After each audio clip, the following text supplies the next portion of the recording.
meidät myyt velolaista missään kohtaa, et velolaista missään kohtaa.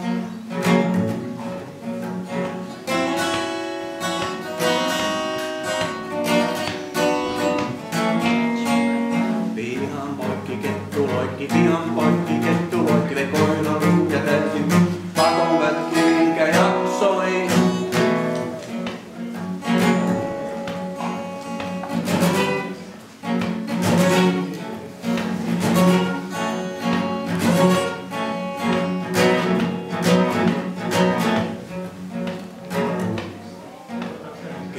Viikas veijari on kanssa varkain käy. Muut jos lähdet metsälle, ei punaturkkia vain näy. Ei punaturkkia vain näy.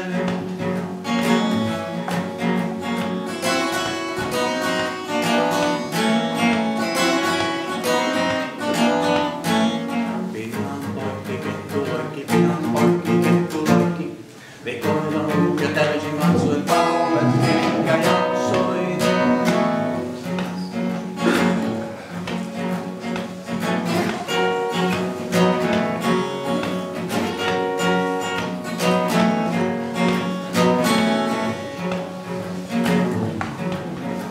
Kettu viikas veijari on pitkät punaiset korvat päät. Taidot laittaa ja pelkoon arvoin silloin järkiässä, arvoin silloin järkiässä.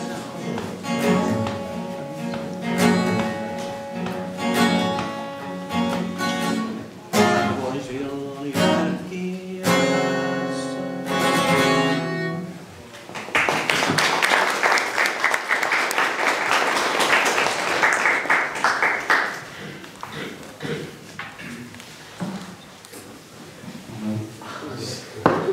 Nämä oli varmaan sun omia biisejä. Kiitos siitä. Nyt näyttää siltä, että kirjanpainajat pääsi teknistä perille.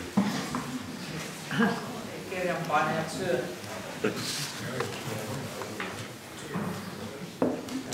Joo, katoa kirjanpainajat.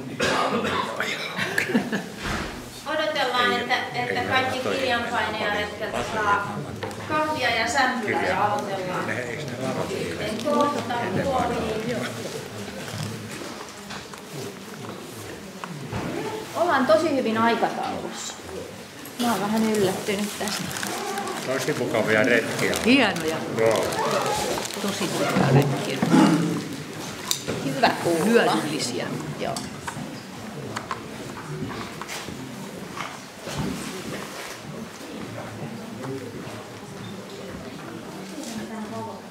Majava-tuntijalta tiedustelen.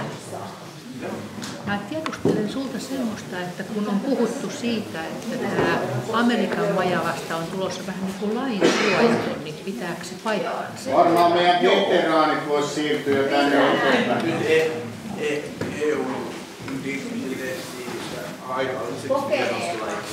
Niin. Onko se jo sanottu? Okei. Eli siitä tuli niinku supikoira. Joo.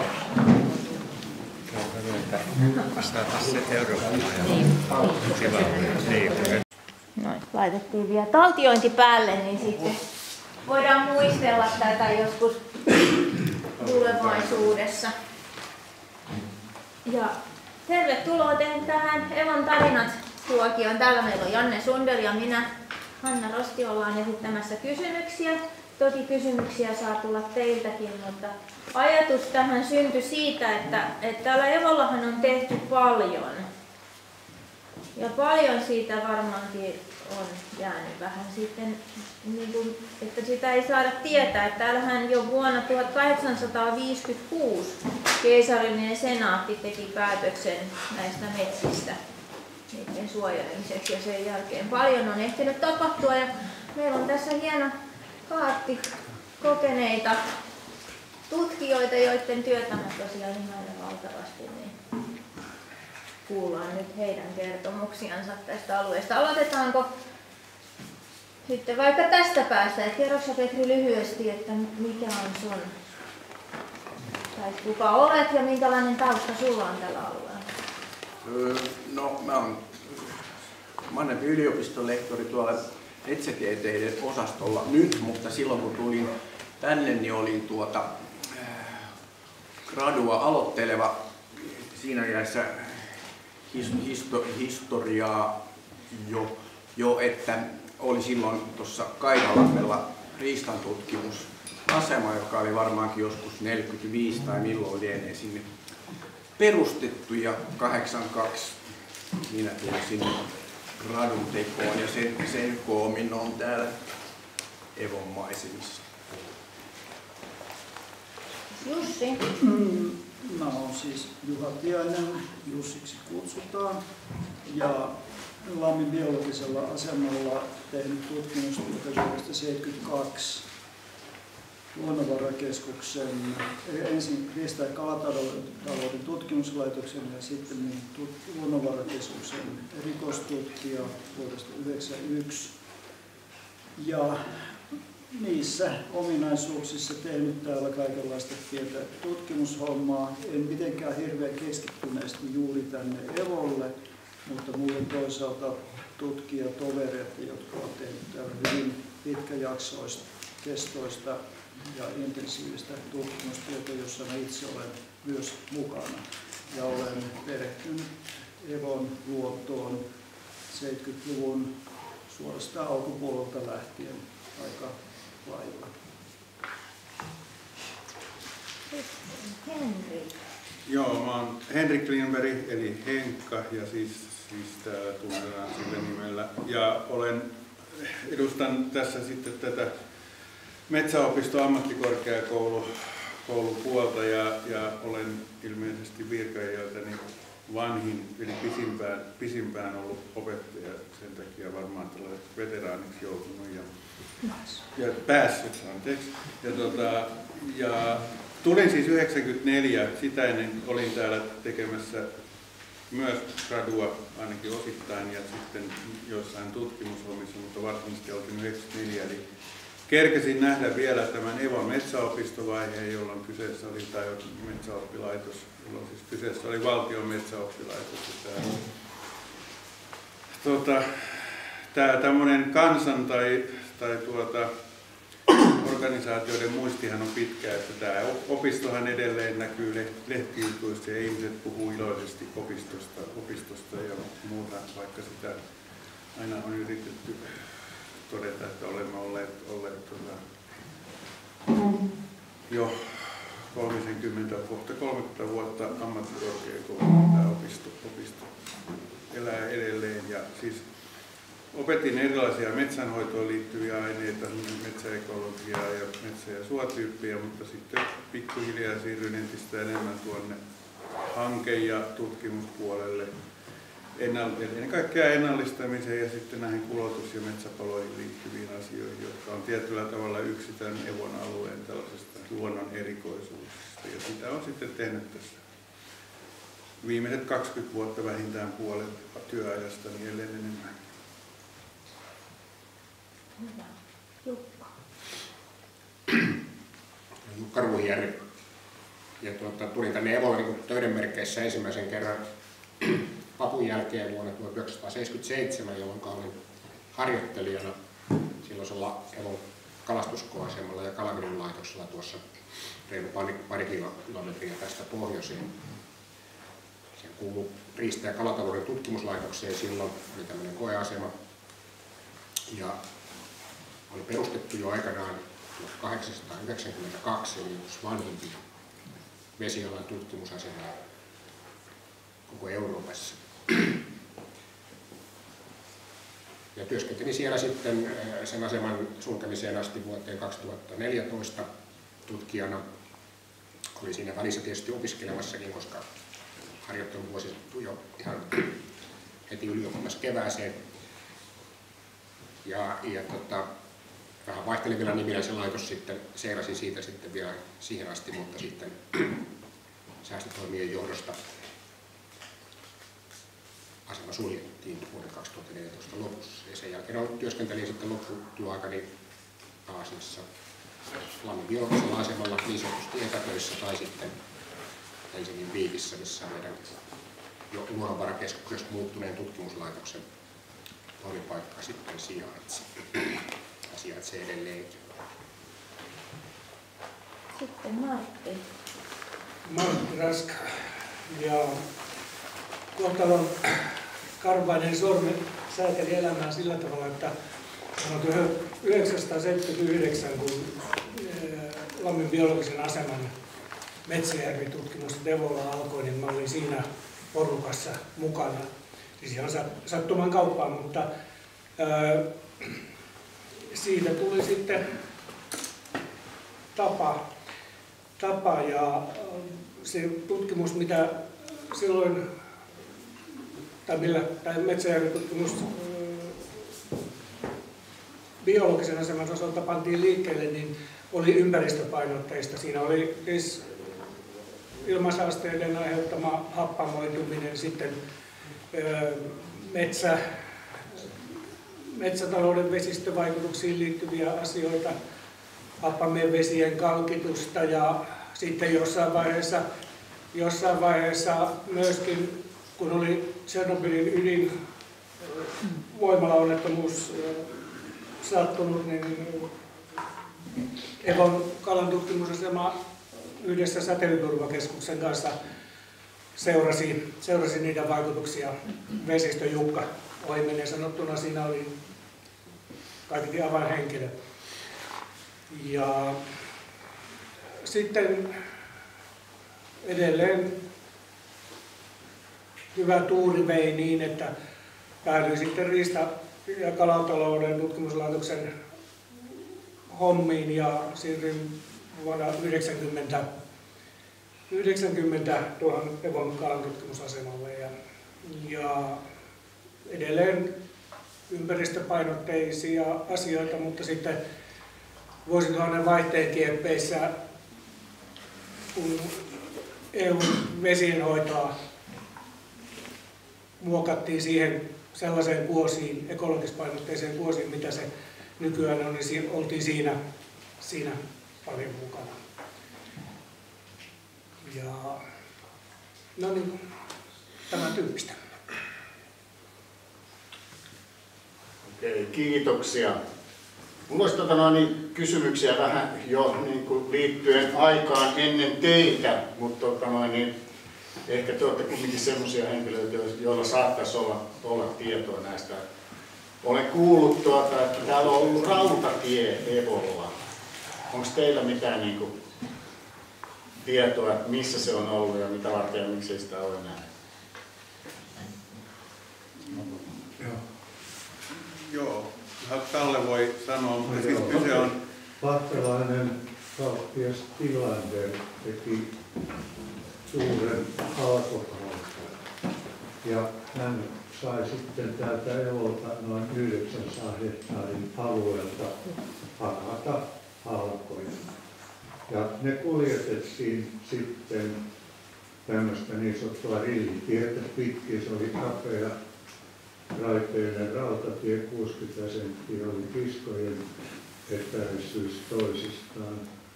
Ja minulla ei ole oikein käsitystä, mistä se täältä Evolta alkoi. Mutta tuossa Asikkalan ja Lammin rajalla kulkee niin sanottu rillitie, joka on varsin suora tiepätkä, ja se on ainakin siinä kulkenut. Ja sen jälkiä tuolta metsästä on aika vaikea löytää, koska sitä rataa ei mitenkään perustettu sen kummemmin.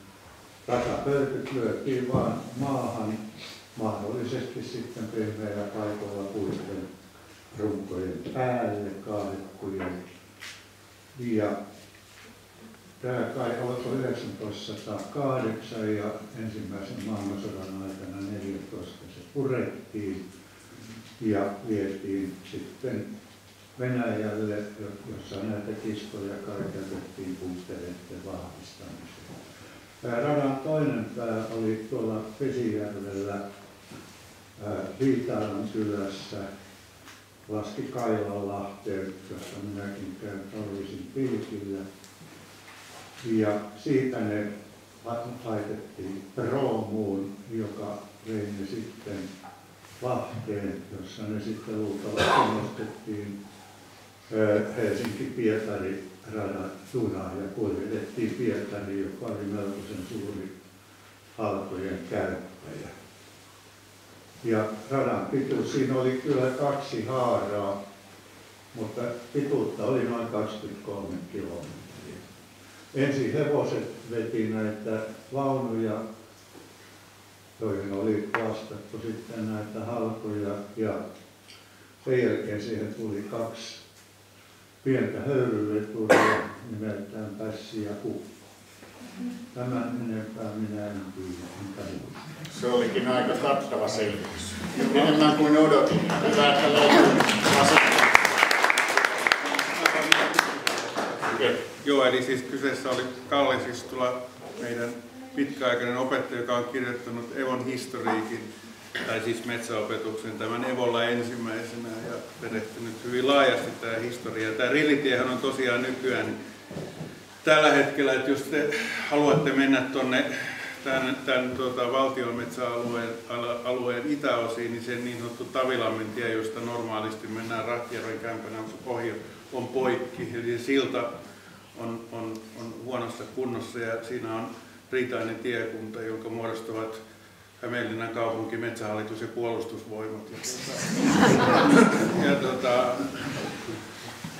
Kaikki köyhiä eikä säästää. Nimenomaan tästähän siinä on kysymys. Eli nyt jos haluatte mennä sinne niin kuin Haarajärvelle ja Tarukselle, niin te joudutte kiertämään sieltä Vappulan tien kautta ja menemään sitä niin sanottua Rillitien pohjaa. Eli jos te menette sinne, niin te kaikki ajatte sitä vanhaa rautatien pohjaa.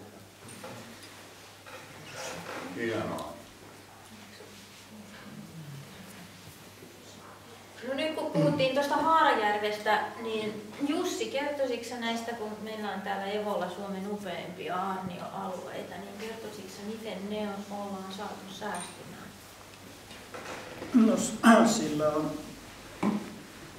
sellainen hallinnollinen historia, että Suomessa aikaisemmin suuret uudistushankkeet ja kehityshankkeet pantiin käyntiin sillä tavalla, että valtioneuvosto asetti komitean, jonka tehtävänä oli tehdä mietintö, selvittää se asia.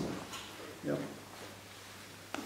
vuoden 1974 alussa asetettiin komitea selvittämään Suomen kansallispuisto- ja luonnonpuistoverkon kehittämistä. Määräaika oli aika lyhyt, sitä jatkettiin ja vuoden 1976 lopussa mietintö jätettiin ja komitean jäseninä oli merkittäviä virkamiehiä valtionhallinnon eri tahoilta. Puheenjohtaja oli muistaakseni, tai saattoi olla maa- ja metsätalousministeriön kansliapäällikkö, ainakin hän oli jäsenenä.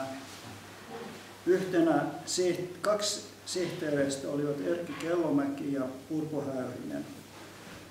Ja Urpo Häyrinen pyysi mua siihen avustajaksi, sihteeristön avustajaksi, sen takia, että minulla oli kokemusta luonnonsuojelun suunnittelusta Etelä-Savosta. Ja komiteassa luonnonvarainhoitotoimiston päällikkö Pertti Seiskari, joka virkanimike oli aikaisemmin valtion luonnonsuojeluvalvoja, mutta ministeriön siirryttyä se muuttui tämmöiseksi, niin jäsen ehdotti tai sanoi, että hänen mielestään Evolle pitää saada luonnonpuisto.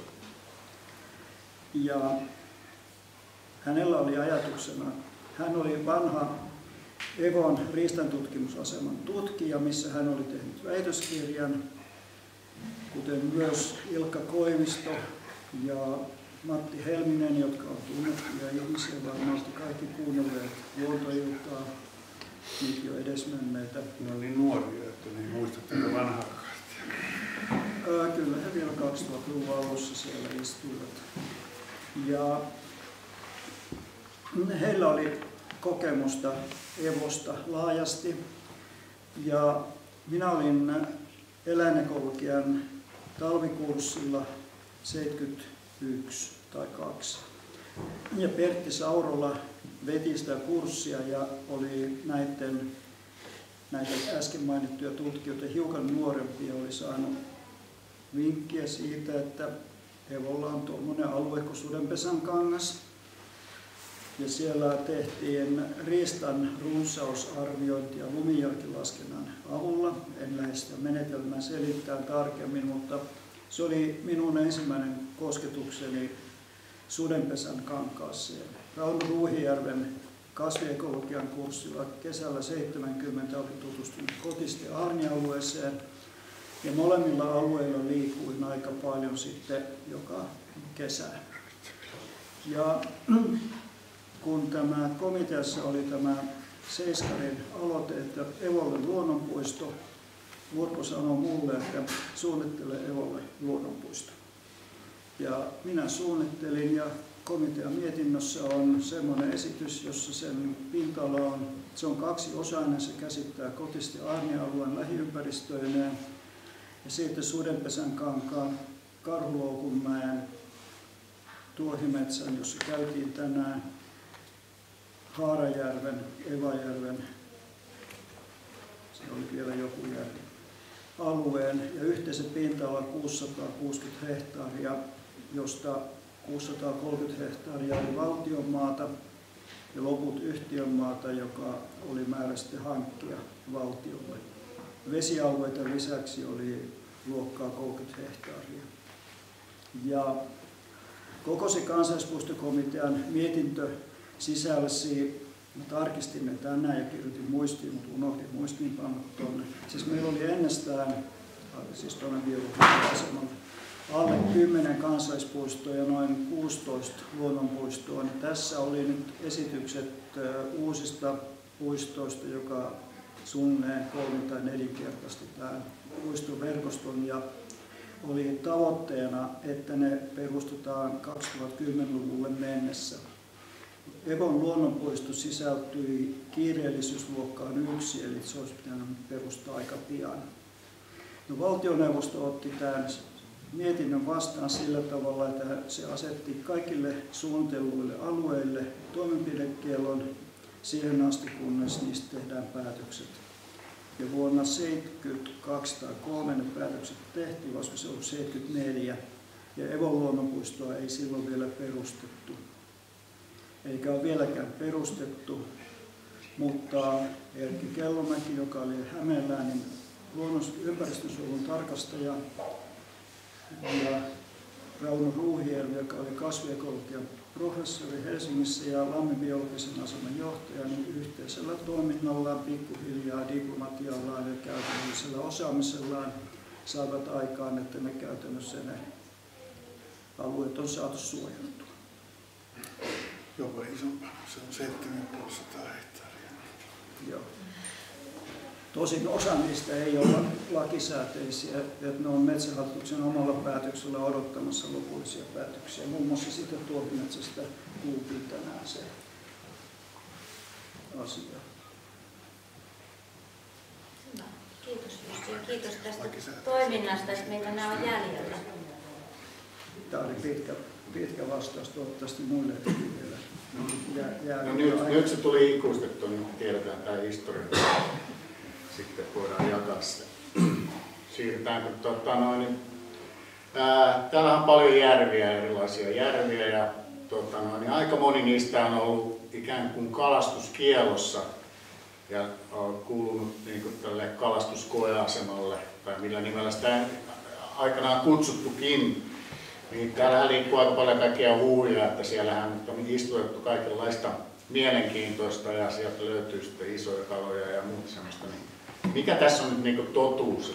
Meillä on täällä nyt 2 näitä henkilöitä, jotka ehkä tietää asioista. Joo, kysymys on semmoisesta joukosta Evon noin 100 metsäjärvestä, noin 30 annettiin aikanaan tälle kalastuskoasemalle käyttöön tutkimusalueeksi, kun sitä perustettiin 1890-luvulla. Ja niissä sitten silloin alkuvaiheessa tehtiin erilaisia kokeita, lähinnä kalastettiin ja pidettiin kirjaa, koitettiin parantaa kalojen elinympäristöä, eli ajatus elinympäristön kunnostamisestakaan ei ole niin tuore, sitä on tehty jo 100 vuotta sitten myös niin luonnoneläimiä ajatellen. Niissä tehtiin myös monenlaista muuta tutkimusta, eli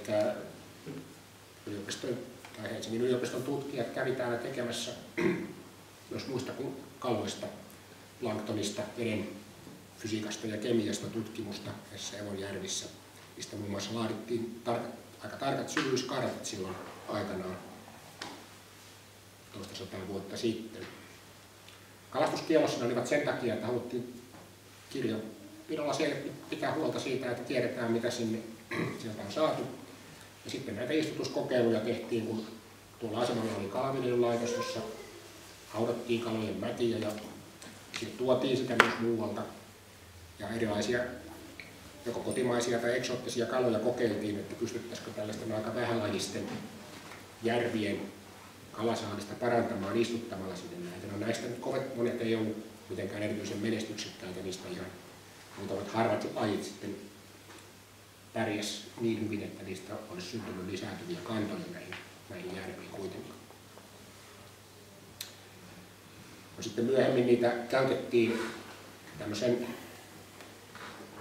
vesiekologisen tutkimuksen koekenttänä paljonkin, siis nyt sanotaan viime vuosikymmeninä, ja sitä on osin tehty myöhemminkin yhteistyössä monien suomalaisten yliopistojen ja muiden tutkimuslaitosten kanssa. Sellaisia hankkeita oli lukuisia.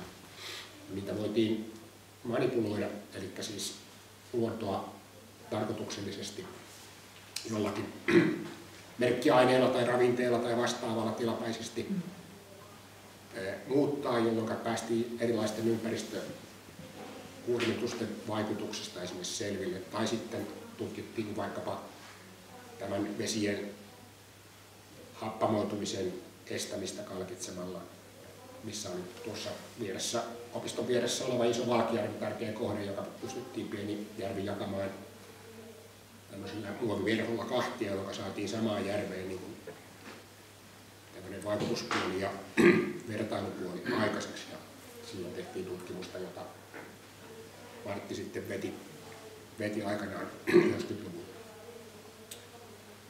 Ja niitä on käytetty sen jälkeenkin monenlaisia. Semmoinen viimeinen isompi tutkimus oli tämmöinen kestävän kalastuksen tutkimus, joka oli Helsingin yliopistohanke, missä me tutkimuslaitoksen puolesta oltiin mukana, jossa tutkittiin sitten tavallisten järvien petokalojen ja haujen ja ahvenen kalastuksen ohjauksen, eli siis sen, että minkä kokoisia kaloja pyydetään ja kuinka paljon jostakin järvestä vaikutusta niihin kantoihin ja niihin rakenteisiin.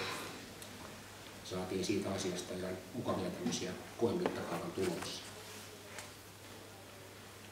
Sitten kun tämä laitos lopetettiin vuonna 2014, niin kun siinä alkuperäisessä päätöksessä oli tällainen määritelmä tälle, että annetaan nämä järvet tutkimuskäyttöön siihen asti, kun koeasemaa tarkoituksensa käytetään, ja kun se tarkoitus loppuu, niin se päätös automaattisesti raukesi, että siitä ei tarvitse mitään komiteaa perustaa enää sitä miettivää asiaa. Senkin jälkeen näiden järvien tutkimuskäyttö on voinut jatkua, ja siitä on voitu sopia Metsähallituksen kanssa, joka omistaa nämä vedet pääasiassa, ja niitä veden laatua esimerkiksi seurataan. Suomen biologinen asema on sitten ottanut tämmöisen pitkäaikaisseurannan siitä vastuulle, että ei täysin ole tutkimuskäytöstä tippunut, mutta tämmöinen kalan istuttaminen ja muu vastaava, niin on kyllä loppunut. Summa summarum, ei ole odotettavissa, että siinä jos menee kala, niin tulisi jotain eksoottista siis tai joskus poikkeuksellista. Ei. Loch Nessin hirviö. Ei todellakaan. Ehkä semmoinen eksoottisin tapaus on ollut se, että kun tuolla kalaviljelulaitoksella oli jossain vaiheessa näitä karppeja, mikä on tavallinen keski-eurooppalainen ja aasialainen viljelykala, niin kasvaa aika suureksi, niin niitä sieltä karkasi sitten, niin joskus niitä saatiin joitakin kappaleita tästä Rautjärvistä esimerkiksi. Tämmöisiä tapauksia on ollut, mutta mitään sen ihmeempää ei ole. Enkä tiedä, onko suomalainen kalastaja kovin tyytyväinen siitä, jos se saa karpin. Entäs ankeria? No ankeria on sitten oma lukunsa, että sehän on sellainen laji, jota on istutettu ja se ei todellakaan täällä lisäänny, koska se on kala, jonka ainut lisääntymisalue, tämän Euroopan ankeria on tuolla eteläisellä Atlantilla niin kutsulla Sargassomerellä, millä se sitten sun kypsyttyään vaeltaa kasvettuaan ensin täällä sisävesissä Suomessa jopa kymmeniä vuosia. Evolla niitä on muutamia järviin istutettu, mutta lähinnä sellaisia, joista pystytään niin kuin keräämään ne talteen näistä järven ulsuassa olevasta pyyntilaitteista, että saadaan niin tietoa, että miten ne on siellä menestynyt. Nehän kyllä menestyy hyvin, mutta täältähän ei oikeastaan pääse mereen, mikä olisi edellytys silleen, että nämä yksilöt pääsisi lisääntymään. Ne on sellaisia kaloja, jotka on poikasina pyydetty tuolta joko Englannista tai aikanaan Ranskasta jokisuista, kun ne nousee sieltä merestä makeaan veteen kasvamaan ja niitä ei osata viljellä, niitä kaloja sillä tavalla, että pystyttäisiin keinollisesti tuottamaan näitä poikasia. No sitten ne kyllä menestyvät täällä, mutta ongelma on se, että kun vedet on rakennettu, voimalaitoksia on alavirran puolella useita, niin nämä pitkät aikuiset ankeriaat, jotka on siis metrin mittaisia kaloja keskimäärin, niin ne pilkkoutuvat voimalaitosten turbiineissa ja eivät pääse ikinä elossa mereen. Ja nythän on ruvettu ankeriaan suojelemiseksi tekemään sitä, että täältä sisävesialueelta, ehkä Vartiklahden Vesijärvestä, niin on kuskattu autolla näitä pois lähteviä kaloja sitten jokisuuhun tuonne merelle. Ja sama toiminta on käsittääkseni alkamassa nyt Kokemäellä, koska tässä vesistössä on aika paljon näitä istutettuja ankeriaita. Ne siis soittaa ankeriasta taksin. No joo, tavallaan kyllä se on ihan tällainen tutkimuslaitoksen vanha moottorirattana, minkä lailla ne pääsee jonkunlaisessa vesipaljussa menemään. Ankerias on sillä tavalla, kun se voi ymmärtää, että kun sillä on hyvin pitkä ja vaikea matka sinne monen tuhannen kilometrin päässä olevan kutupaikalle, sitä ei oikein niin energialaskelmiakaan millään pystytä todistamaan eikä ymmärtämään, kuinka se edes on mahdollista. Ei oikein tiedetä, kuinka ne pienet ankeriaatoukat sieltä sitten todennäköisesti merivirran mukana lähinnä tulevat tänne takaisin sitten aikanaan. Että vaikea on sen lajin elämänkierto ja uskomattomia sellaisia evoluutio tuottaa, se on hyvin kestävä kaikenlaista mekaanista kiusantekoa kohtaan ja siinä mielessä sitä on aika helppo elävänä ja hyvässä kunnossa saada kuljetettua tämmöisen ensin pyydystämisen jälkeen ja sitten laskea mereen ihan kunnossa. Ja niitä on merkitty ja ne on seurattu ja todettu, että kyllä ne osaa lähteä Itämerestä eteenpäin. Mutta sitten kun mennään sinne Atlantiin, niin sitten loppuu seurantakeinot, että ei enää siellä todennäköisesti menevät niin syvällä, että sinne ei enää telemetriaa ulotu. Voisin nopein noista isoista kaloista, eli täällähän oli näitä emokaloja, kuha-emokaloja, ja siis niitä sitten sai pyytää, tai ainakin oppilaat sai pyytää tästä luvalla. Ja siinä vuosituhannen vaihteessa oli yksi porukka täällä, joka kehittyi varsin taitavaksi pyytää näitä isoja kuhia, joista isoimmat oli yli 6 kiloisia. Ja itsekin olen saanut 4,7 kiloisia tästä, mutta ne on loppu, ehkä siellä on joku sellainen esihistoriallinen vielä on olemassa. Joo, niin se on sellaisia kaloja, mitä aikanaan tuotiin Vanajavedeltä, josta pyydettiin emokuhia rysillä ja niitä istutettiin sitten Pitkäniemenjärveen. Osa niistä meni Saukonojaa pitkin Rautjärviin sitten ja nämä on niitä kaloja, mistä Henkka kertoi, mitä sitten saatiin. Oli tavoitteena se, että niitä oltaisiin sieltä pyydetty takaisin ja pyydettiinkin ja saatiin niistä sitten mäti- ja kuhan viljelyä varten. Viimeinen tällainen saatiin pari vuotta sitten Pitkäniemenjärvestä siellä koekalastuksessa, joka oli, se kala oli todennäköisesti noin 30-vuotias ehkä vähän päälle. Ja